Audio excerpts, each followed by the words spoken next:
Hi everybody and welcome to the finale of Overlord Escape from Nazerick. So yeah, in this part we just got one last part to go, and so yeah, all we've got to do now is take on Bone Daddy himself, Ainz. Just gotta locate him and kick his bony ass, and then we're done with this fight, with this game.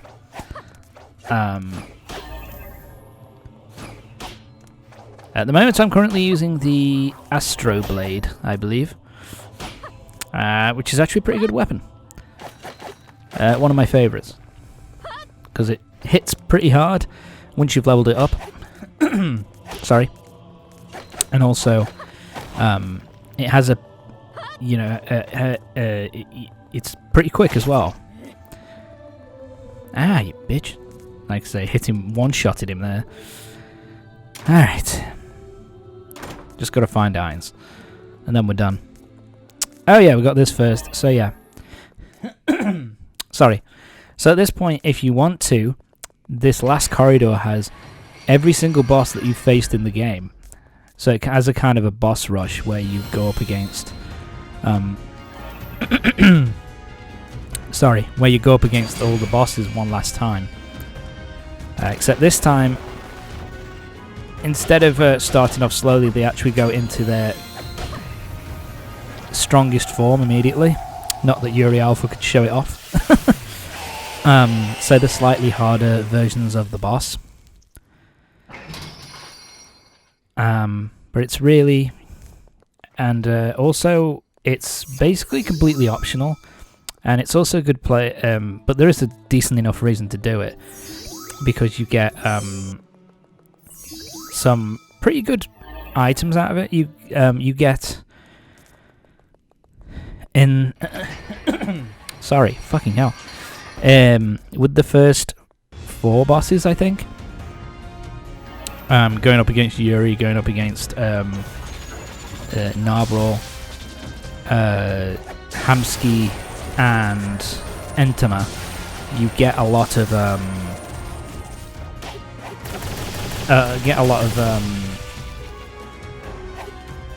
like, you get a lot of magic restore. Not magic restore. What am I on about? You get a lot of mana, which enables you to cause a lot more. You get a lot more mana, which enables you to upgrade your weapons if you have any that you've not upgraded at this point. Yeah. Yeah, Yuri's kind of a pain to hit.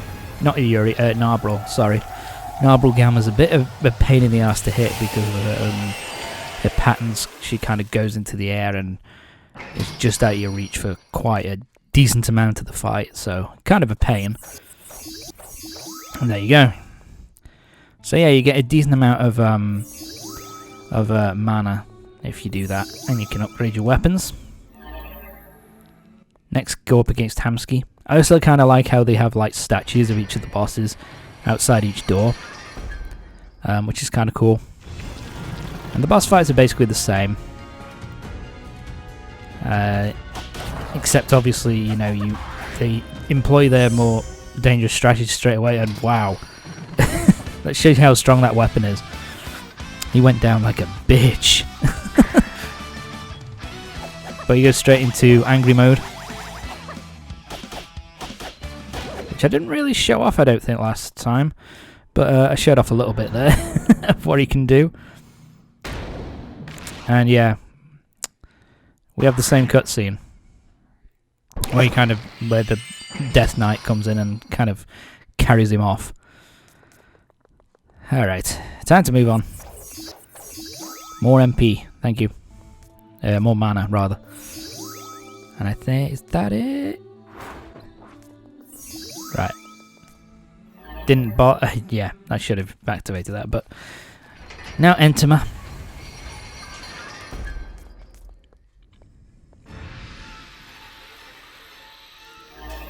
And because she goes into her basically second form straight out of the gate, Entma is also a massive pain in the ass to hit because she goes up into the air a lot and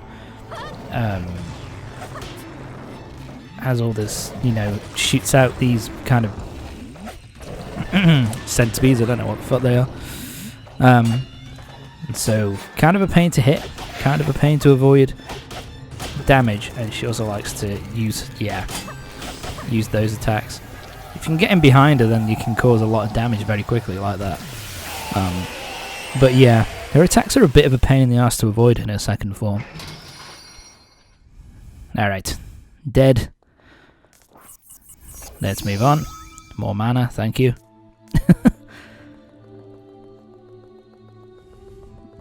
Yeah, there we go. That's it now. Up to the next floor. Where we can now go up against... Yeah, don't activate that. We can now go up against... Yeah, I want to save first, I think. There we go. So, Kakaitis first. You get something different with these guys. So, for each of the for the three floor guardians you have to face off against, Kakaitis, Shaltir, and Albedo, you actually get a new weapon with each one. So, it's well worth going after these guys. Shit. Yeah, Kakaitis causes such a lot of damage, and his sword has got such a lot of range. Oh, Jesus. I don't remember showing off his abilities, his second form either too much. There we go. Dead. Yeah, has long range attacks which hurt, and his sword also causes a lot of, you know, a lot of damage. Alright, moving on. I think I go the wrong way. Do I go the wrong? No, there we go. For him, we get the Ancient Oak Blade. Double-handed broadsword.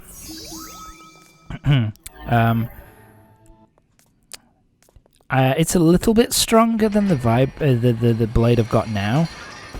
But it is a little bit slower. So I think I ended up sticking with the Astro Blade for a bit, I think. Yeah, I stuck with the Astro Blade just because I just prefer a fast weapon than something slow and heavy which causes damage. Yeah, and Shaltir causes a lot of damage in her second form. She actually has a third transformation where she kind of goes into desperation mode. But, you know, nice and easy. Defeated. And for her, we get the Demonic Hammer, which looks like a giant scythe. Has a lot. It causes a lot of fucking damage, but it's super fucking slow. I think I end up using it for the Albedo boss fight. And here, basically, you can't use the trick that you used in the original boss fight against Albedo. And so, she's a lot harder this time around. Oh no, she isn't, because it just automatically shows up. See, it causes a lot of damage, but it's kind of slow and sluggish. Yeah, and Albedo's the only one who has... in the rematch, who keeps her form... Keeps her kind of early form, which is a lot easier. So yeah. But we also see a lot more of her actual... Oh my god, she's causing so much damage. Boom, there we go. But Albedo is done. The Ancient Oak Blade is actually a really good one to use. The other two weapons, too slow.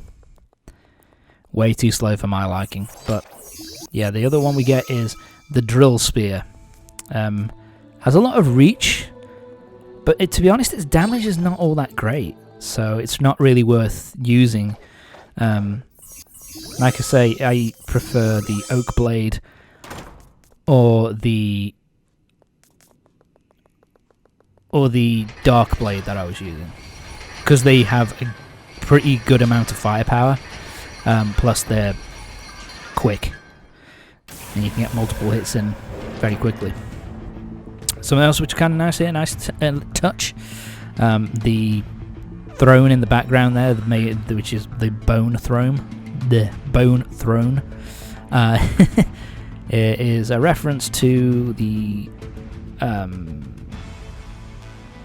second season. Yeah, the second season, where Demiurge makes another character in the show makes a throne for Ainz out of a bunch of animal bones and other bones, which he doesn't, kind of tell him what animals they come from. But you can probably guess. So yeah, it's kind of a nice reference to the show. Sorry. So yeah, at this point, Clementine has now fully regained her memories. Even if you didn't collect all the pieces of memory that you can collect throughout the game. So at this point, it's like, I'm gonna kick your ass.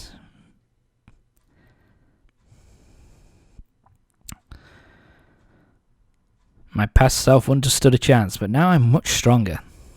So let's kick your ass, Bone Daddy. The final nail in your coffin. Alright then. Time for us to take on Ainz.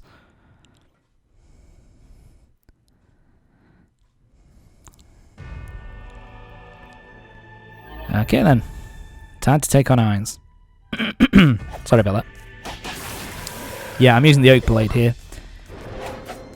Ainz has a lot of abilities. I mean, in the show and the books, he does have a ridiculous number of spells. I think it's over 700 spells. And so they kind of make reference to that here by giving him a fuck ton of spells that you can use. You can also summon Death Knights. But yeah, we take him down relatively easily. But there is a lot of... he does have a lot of attacks and can cause a lot of damage your first time playing. So yeah, pretty tricky boss fight. Probably... It definitely is the hardest boss fight, as it should be, being the final boss.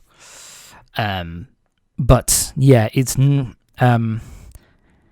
yeah, I like his boss fight because he has a lot of different attacks, and kind of in reference to, like I said, how many magic spells he knows. So that's kind of cool, and it's a pretty fun boss. But now we're done. So now we just need to escape from Nazerick and get the fuck out of here. Go back home. Yeah, I don't know what I was doing. There we go. Let's make our way out. Yeah, for the last kind of trek here, there isn't anything to collect. It's just a straightforward run up. And I kind of like how as you go up, it gets brighter and brighter, kind of showing that you're making your way out of the tomb and kind of exiting. So I kind of like that.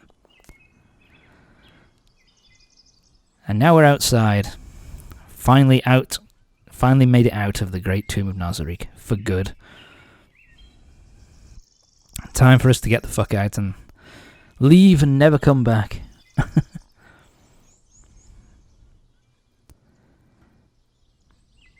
I finally made it out.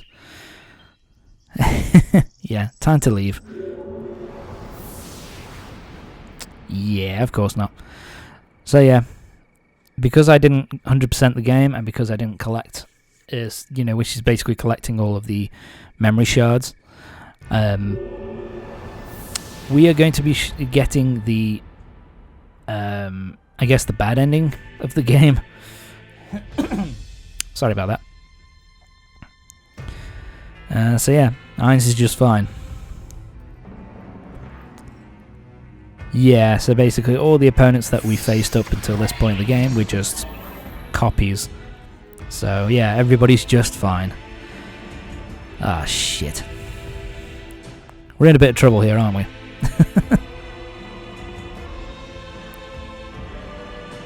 God damn it.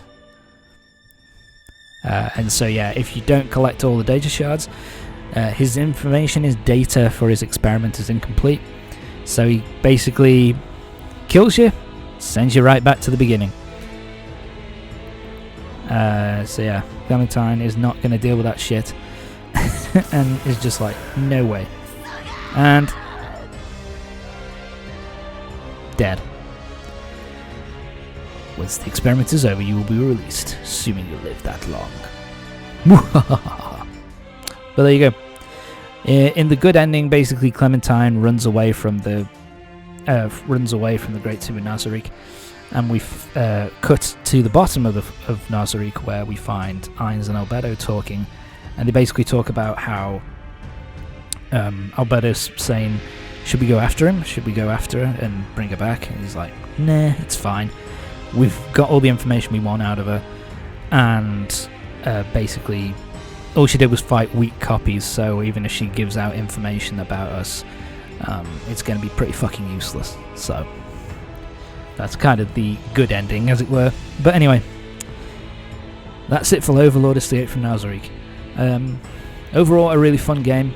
I do really like the artwork, and like the background artwork I think is really nice and really pretty.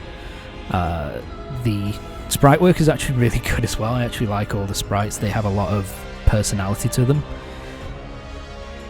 And overall, I think that the Clementine play controls really well, is nice and fun. You get a good amount of characters.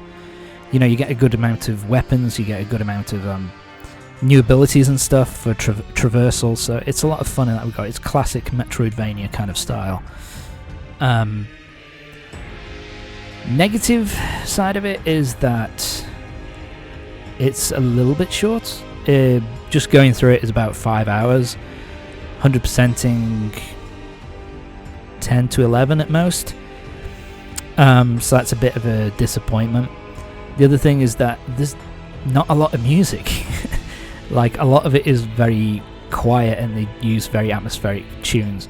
When they do use music, it's really fucking good, but the music is just not used enough. I think this is a good game for people who, if you're a fan of the series, then it's pretty much a must play. And I also think it's good for people who want to try Metroidvania for the first time. It's a good starting point for Metroidvania, but other than that, it probably isn't worth your time if you're a big Metroidvania fan, because you'd find it a bit kind of bland, I guess. It's nothing in comparison to stuff like Symphony of the Night and that kind of thing. But still, I really enjoyed myself with it. It's a really fun game. It's also about 15 quid, so what's that, about $20, so it's not too expensive. Worth a go. It's definitely a game I had a lot of fun with. But yeah, if you're a hardcore Metroidvania fan, it might be a bit dull. But anyway, so that's going to be it for this playthrough. I've already started recording the next playthrough. The next one I'm going to be uploading is Sonic Frontiers, which is like my favourite game of the year so far. So I'm really looking forward to starting to upload that. But thank you for watching, and I'll see you in the next playthrough.